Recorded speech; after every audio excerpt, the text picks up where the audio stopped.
أعوذ بالله من الشيطان الرجيم بسم الله الرحمن الرحيم الحمد لله رب العالمين الرحمن الرحيم مالك يوم الدين إياك نعبد وإياك نستعين اهدنا الصراط المستقيم صراط الذين أنعمت عليهم غير المغضوب عليهم ولا الضالين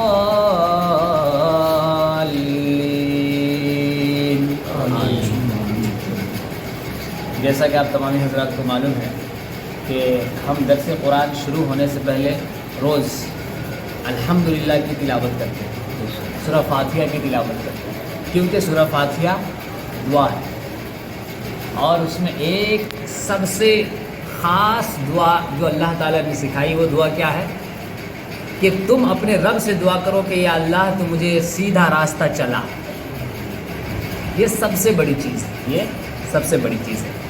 آگے دیکھیں اللہ تعالیٰ قرآن مجید میں کیا فرماتا ہے، الذین آتیناہم الکتاب یعرفونہ کما یعرفون ابناءہم وَإِنَّ فَرِيقًا مِّنْهُمْ لَيَكْتُمُونَ الْحَقَّ وَهُمْ يَعْلَمُونَ، جنہیں ہم نے کتاب عطا فرمائی وہ اس نبی کو ایسا پہچانتے ہیں جیسے آدمی اپنے بیٹے کو پہچانتا ہے۔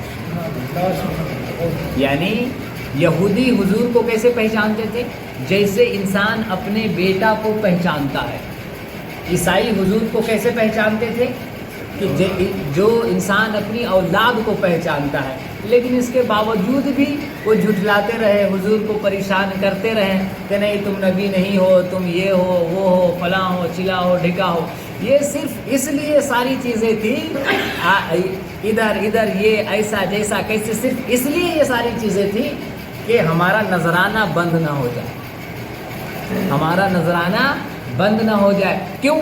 اگر حضور کو نبی مان لیتا تو حضور کی بات پہ تو عمل کرنا پڑ جاتا اسے، جب عمل کرنا پڑتا تو اس کے خانہ کعبہ کی کنجی بھی لے لی جاتی اور اس کی سرداری بھی ختم ہو جاتی، جو پنچ میں ان کا ایک جو سماج میں ایک ان کی شہرت تھی، جو کفاری والی شہرت تھی، وہ چیز بھی ختم ہو جاتی کیونکہ اسے شریف بننا پڑتا۔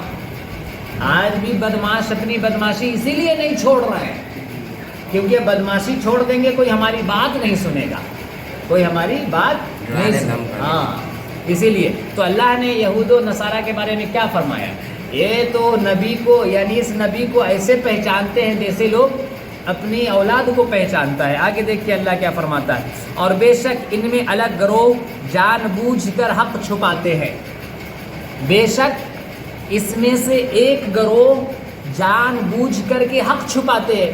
اس زمانے میں جو علماء تھے یہودی کے اور عیسائی کے، ان سے جب لوگ پوچھنے جاتے کیا واقعی محمد نبی ہے تو وہ جھوٹ بول دیتے نہیں، حق کو یعنی حق بات کا معنی ہوتا ہے صحیح بات کو وہ چھپا جاتے تھے، تو پھر ان کے لیے دردناک عذاب بھی ہے۔ اسی لیے کہا کہ جو عالم ہے وہ حق بات کو اگر چھپائے گا تو وہ جاہل سے پہلے جہنم میں جائے گا۔ آپ کو سمجھ میں آ گئی نا؟ ابھی تک سنتے تھے لیکن آج سمجھ میں آ گئی بات کہ وجہ کیا ہے۔ وجہ یہ نہیں ہے کہ وہ کیا بولتے ہیں کہ گناہ کر رہے ہیں، وجہ یہ ہے کہ صحیح مسئلہ کو غلط اور غلط کو صحیح کر رہے ہیں اپنی روزی روٹی کے چکر میں۔ ابھی ہماری جماعت میں بھی بہت سارے لوگ آ گئے ہماری جماعت میں، اس لیے آپ جب اپنے یہاں امام وغیرہ رکھے تو تھوڑا چیک چاک کر لیا کرے کہ پڑھا لکھا ہے بھی نہیں بندہ۔ آگے دیکھیے اللہ کیا فرماتا ہے، الحق من ربک فلا تکونن من الممترین، اے سننے والو یہ حق ہے تیرے رب کی طرف سے، یا حق وہی ہے جو تیرے رب کی طرف سے ہو تو خبردار تو شک نہ کرنا۔ اس کا معنی یہ ہوا کہ جو تیرے رب کی طرف سے وہ صحیح ہے اور اچھا ہے بہتر ہے، اس میں شک نہ کرنا۔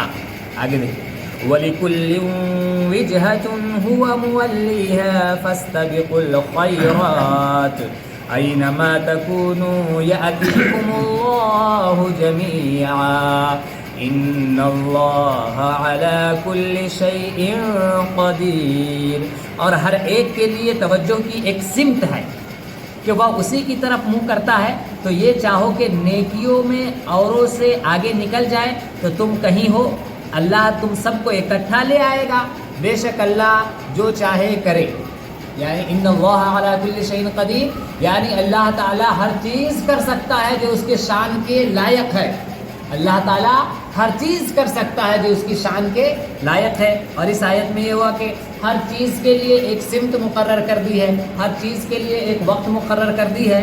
تو تم میں سے جو چاہے نیکی زیادہ کرنا، نیکی میں آگے نکل جاؤ، اور تم جہاں کہیں بھی ہوگے ہم قیامت میں تمہیں ایک جگہ اکٹھا کر دیں گے.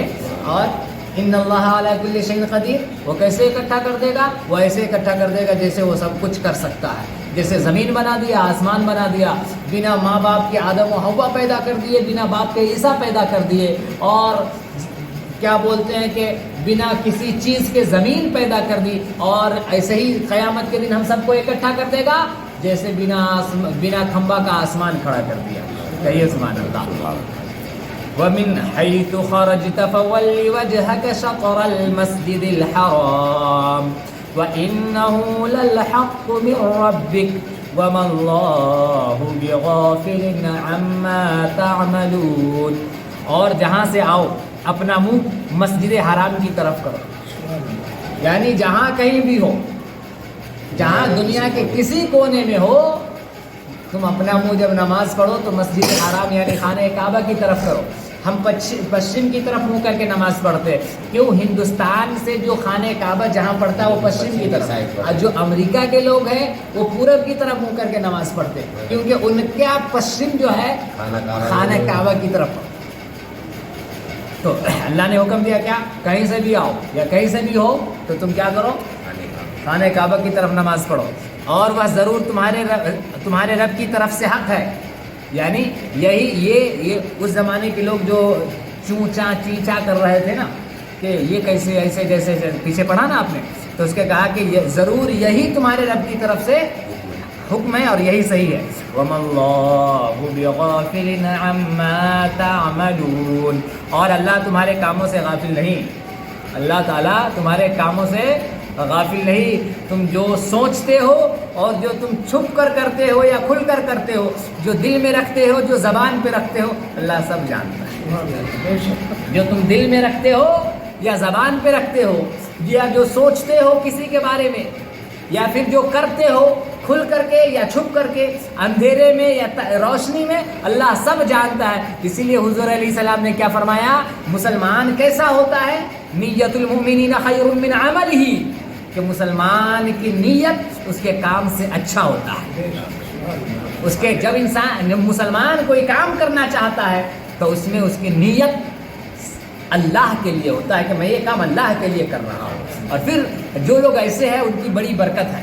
کیا؟ اور پھر اللہ کے رسول نے کیا فرمایا؟ انما الاعمال بالنیات، کہ عمل جس چیز پر ٹکا ہوا ہے وہ نیت ہے.